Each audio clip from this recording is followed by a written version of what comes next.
Друзья, всем привет! Я снова рад вас приветствовать в новом видео, в котором речь пойдет о топ-5 аквариумных рыбок для начинающих аквариумистов, с которых советую начать знакомство с рыбками.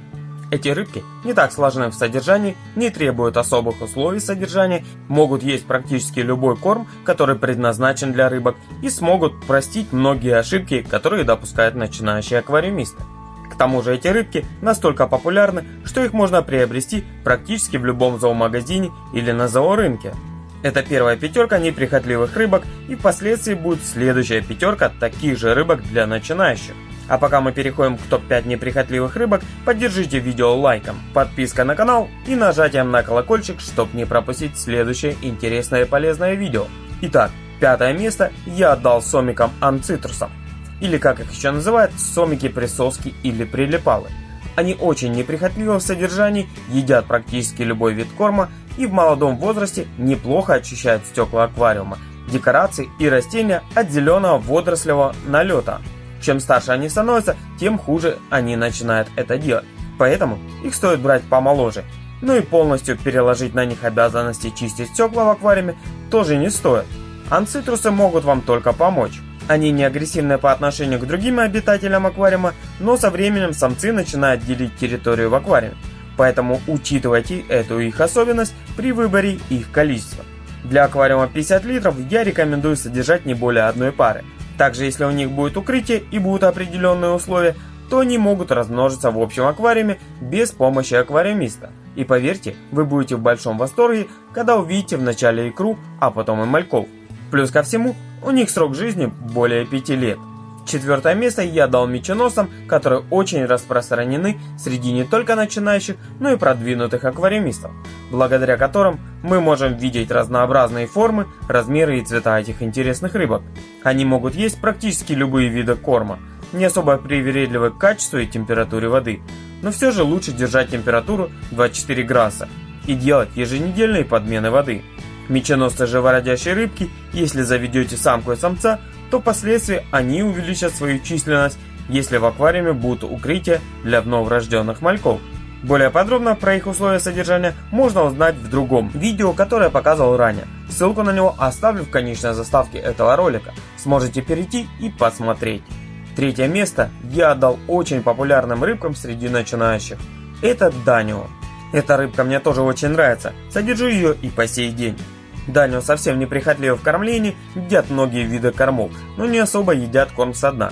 И лучше давать корм, который плавает на поверхности, либо в толще воды. По составу и температуре воды они тоже не очень требовательны, но об элементарных условиях содержания не стоит забывать.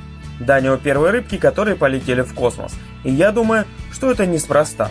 Сейчас существует много видов и цветов данишек, и каждый сможет подобрать себе понравившийся. Более подробную информацию об их условиях содержания и разведения можно узнать, если перейти по аннотации, которая находится в правом верхнем углу.